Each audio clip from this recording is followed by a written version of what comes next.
സംഘത്തിന് മുന്നിൽ നൽകിയിട്ടില്ല എന്നുള്ളതാണ് ഇവിടെ രാഹുലിന് പഴുതാകുന്നത്. അതുതന്നെയാണ് കോൺഗ്രസ് നേതൃത്വം. ആഗോള അയ്യപ്പ സംഗമം സംബന്ധിച്ച കോൺഗ്രസിന്റെയും ബി.ജെ.പിയുടെയും ആശയക്കുഴപ്പം കൂടുതൽ സങ്കീർണമായിരിക്കുകയാണ്. ആദ്യം UDFന്റെ ചോദ്യങ്ങൾക്ക് സർക്കാർ മറുപടി പറയട്ടെ എന്ന അഴകുഴമ്പൻ മറുപടി പ്രതിപക്ഷ നേതാവ് VD സതീശൻ ഇന്നും ആവർത്തിച്ചു. പന്തളം കൊട്ടാരത്തിൽ നിന്ന് പ്രതീക്ഷിച്ച പിന്തുണ കിട്ടാതെ വന്നതോടെ ബി.ജെ.പിയുടെ ഔദ്യോഗിക നിലപാട് കുമ്മനം രാജശേഖരൻ മയപ്പെടുത്തി. അതേസമയം ഹൈക്കോടതി അടക്കം അയ്യപ്പ സംഗമത്തിന്റെ പ്രാധാന്യം ബോധ്യപ്പെടുത്തി മുന്നോട്ടു പോകാനാകുമെന്ന ആത്മവിശ്വാസത്തിലാണ് സർക്കാരുള്ളത്. ദേവൻ MP ആണ് വിവരങ്ങളുമായി ചേരുന്നത്. ദേവൻ, ഇന്നും ഇക്കാര്യത്തിൽ വലിയ തരത്തിലുള്ള പ്രതികരണങ്ങൾ ഉണ്ടായിട്ടുണ്ട് എന്നുള്ളതാണ്. എന്താണ് കൂടുതൽ വിവരങ്ങൾ? ഈ മാസം 20-ാം തീയതി ശബരിമലയിൽ തിരുവിതാംകൂർ ദേവസ്വം ബോർഡ് നടത്താൻ ഉദ്ദേശിക്കുന്ന ആഗോള അയ്യപ്പ സംഗമത്തിൽ പങ്കെടുക്കുന്ന കാര്യത്തിൽ കോൺഗ്രസിനുള്ളിലെ ആശയക്കുഴപ്പം ഇപ്പോഴും തുടരുകയാണ്. കഴിഞ്ഞ ദിവസം പ്രതിപക്ഷ നേതാവ് VD സതീശൻ സർക്കാരിനോടായി 3 ചോദ്യങ്ങൾ ചോദിച്ചിട്ടുണ്ടായിരുന്നു.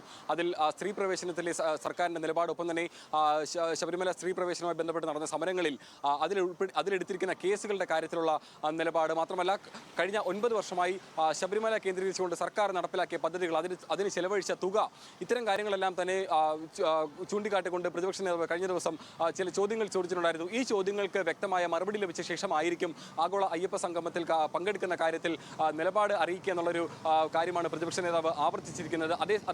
അതേസമയം അയ്യപ്പ സംഗമത്തിൽ പങ്കെടുക്കുന്ന കാര്യത്തിൽ നിന്നും പൂർണ്ണമായും വിട്ടുനിൽക്കുന്നുമില്ല, എന്നാൽ തൽക്കാലം സഹകരിക്കുന്നില്ല. ഇത്തരം കാര്യങ്ങൾക്ക് മറുപടി ലഭിച്ച ശേഷം അക്കാര്യത്തിൽ തീരുമാനമെടുക്കാമെന്നുള്ളൊരു നിലപാടിലാണ് ഇപ്പോഴും കോൺഗ്രസും ഒപ്പം തന്നെ കോൺഗ്രസിനുള്ളിൽ വിവിധ നേതാക്കളും ഈ ഒരു നിലപാട് തന്നെയാണ് തുടരുന്നത്.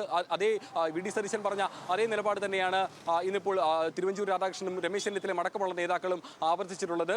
എന്നാൽ അതേസമയം ഈ ആഗോള അയ്യപ്പ സംഗമത്തിന് ബദലായി ഹിന്ദു ഐക്യവേദിയുടെ നേതൃത്വത്തിൽ പന്തളത്ത് തന്നെ 22, 23 തീയതികളിലായി നടത്താൻ ഉദ്ദേശിക്കുന്ന അയ്യപ്പ സംഗമത്തിൽ വിവിധ ഹിന്ദു സംഘടനകളെ കൂടി പങ്കെടുപ്പിച്ചുകൊണ്ട് ഈ സർക്കാർ നടത്തുന്ന ആഗോള അയ്യപ്പ സംഗമത്തിന് ബദലായി മറ്റൊരു പരിപാടി നടത്താൻ കൂടി ഇപ്പോൾ ഹിന്ദു ഐക്യവേദി സംഘടനയുടെ നേതൃത്വത്തിൽ ഒരു തീരുമാനമെടുത്തിട്ടുണ്ട്.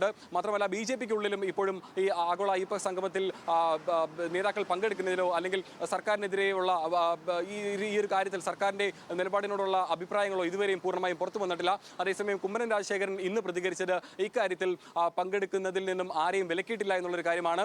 സർക്കാർ ഏതായാലും ഈ വിഷയത്തിൽ ഇപ്പോൾ നിലപാടുമായി മുന്നോട്ട് പോകുന്നുണ്ട്.